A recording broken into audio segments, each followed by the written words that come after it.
AB news की team इस समय गोरखपुर के पीडब्ल्यू ऑफिस में है और बड़ा ही आश्चर्य और मतलब घोर आश्चर्य का यह विषय है कि यहाँ पे एक ऐसे शख्स बैठे हुए हैं पिछले 420 दिनों से। आज उनका 421वां दिन है। भ्रष्टाचार को लेकर के, भ्रष्टाचार जो लगातार ये मांग उठाते रहे हैं, शहर में एक बहुत बड़ा नाम है, भ्रष्टाचार को लेकर के सदैव ये बातें करते रहे हैं। आज हम लोग इनसे जानेंगे कि आखिर वो कौन से पहलू हैं कि इतने दिनों से ये बैठे हुए हैं लेकिन अभी तक कोई कार्रवाई नहीं हो पा रही। सर क्या कहेंगे इस, आप 420 दिनों से बैठे हुए हैं, शासन प्रशासन को देख करके आपको क्या महसूस हुआ?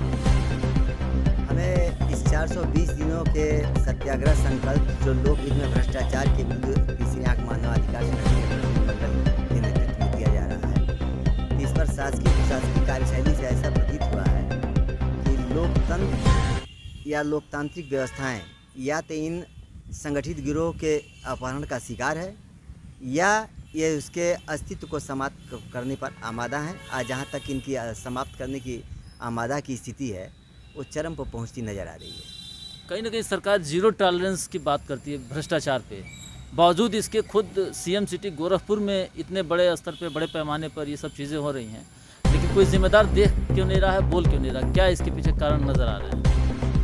भ्रष्टाचार एक ऐसा सागर है जिसमें शासकीय प्रशासकीय तंत्र आपस में गलबहियाँ करते हुए डुबकी लगाती है, जैसा मुझे लग रहा है, क्योंकि ये सीएजी की रिपोर्ट है। सीएजी की रिपोर्ट के 100 पन्नों में लिखे कारित वित्तीय अनियमितता और आर्थिक अपराध पर सरकार की खामोशी या प्रशासन की खामोशी इस बात की पुष्टि करता है कि ये भ्रष्टाचार के भवसागर में या भ्रष्टाचार के अपराध में बराबर के भागीदारी है, जिसके कारण इस भ्रष्टाचार के विरुद्ध कार्रवाई करने में सरकार असफल है और प्रशासन उसके संरक्षण में भ्रष्टाचार के नित्य नए अंजाम दे रहा है। और संगठन अपनी सत्याग्रह संकल्प जो राष्ट्रपिता महात्मा गांधी का परिचायक है, हम उसके अनुयायी हैं और हम सत्याग्रह संकल्प राष्ट्रपिता महात्मा गांधी के चिन्हों पर चलते हुए अहिंसात्मक आंदोलन कर रहे हैं। जब हमारे सब्र का पैमाना टूटेगा तो इसके परिणाम निश्चित ही सामने आएंगे और सरकार या प्रशासन को इसके गंभीर परिणाम भुगतने। इतने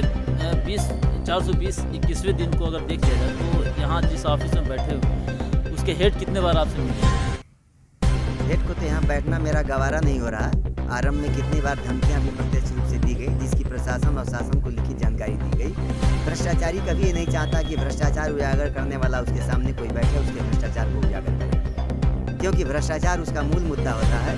आज लोकतंत्र में लोक सेवक की जो परिकल्पना है वो धूल दूषित हो चुकी है। लोग शासक बन चुके हैं, सेवक तो नदारद हो चुके हैं। कितने दिन और बैठेंगे ऐसे? ये कहना तो थोड़ा मुश्किल है। अभी हम लोगों के संगठन के प्रतिनिधिमंडल की धैर्य की परिकल्पना करना मुश्किल है कि कितना अभी धैर्य है। जब धैर्य की पराकाष्ठा पार करेगा तो कानून नाम की कोई चीज़ इस प्रदेश में है, कानून का संरक्षण और संवर्धन या उसका रख रखाव करने के लिए उत्तर प्रदेश उच्च न्यायालय में चीफ जस्टिस बैठे हैं। चीफ जस्टिस के समक्ष मुद्दा देते हुए सभी को न्यायालय में तलब कराने का हर संभव प्रयास है। अंतिम तौर पर कुछ कहना चाहेंगे? अंतिम तौर में सरकार को यही मैं आगाह करना चाहूँगा, शासन प्रशासन को, कि कोर्ट में बेआबरू होने से पहले अपनी आदतें में सुधार लाएं और लोक कल्याणकारी कार्यों के अनुरूप भ्रष्टाचार के विरुद्ध और भ्रष्टाचार में संलिप्त लोगों के विरुद्ध विधिक कार्रवाई करते हुए मुझे अवगत कराएं। ये उनके लिए बेहतर होगा। चलिए, हम लोग अभी कुछ ही समय में यहाँ पीडब्ल्यूडी के जो हेड हैं उनसे भी इस संबंध में उनका दृष्टिकोण जानना चाहेंगे। धन्यवाद।